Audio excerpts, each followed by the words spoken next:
Voici le fonctionnement de l'interface de Google Sites. Un Google Site est composé de 3 sections distinctes.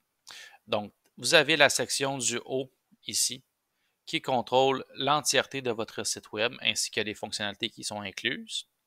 Vous avez au milieu le corps de la page CORPS. Donc, vous avez une page web à laquelle telle qu'elle va ressembler. Donc, vous avez l'entête en haut, le corps de la page au milieu et en bas, vous aurez la section pour le pied de page.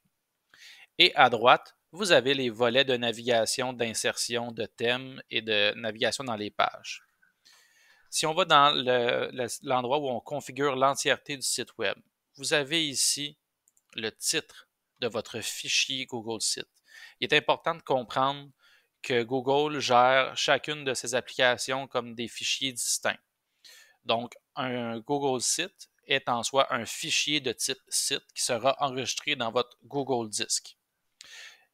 Donc, il est important de donner un titre à notre site, sinon nous allons avoir, à force de faire des sites web, nous allons avoir plusieurs fichiers web, plusieurs fichiers de sites web sans titre et on pourrait être mélangés par la suite. Vous avez ici les fonctionnalités annuler et répéter la dernière action. Vous avez le mode de prévisualisation que lorsqu'on appuie dessus, nous permet de voir le site web publié.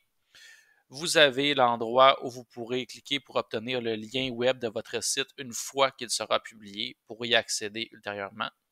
L'ajout des collaborateurs, la roue des paramètres ainsi que le menu trop-plein qui existe avec.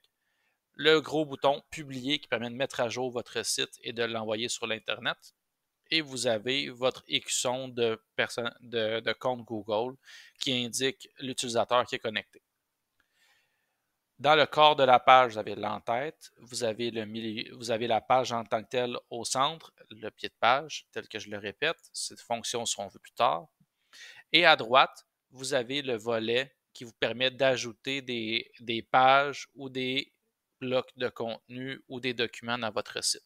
Donc, vous avez le menu Insertion qui est ici, qui donne accès à ces fonctions, qui sont nombreuses. Vous avez l'onglet qui vous permet de naviguer à l'intérieur de votre site et d'ajouter des pages et de changer l'arborescence de vos pages. Et vous avez en dernier lieu l'onglet Thème qui vous permet de changer le visuel de votre page web en fonction des thèmes déjà choisis pour vous par Google.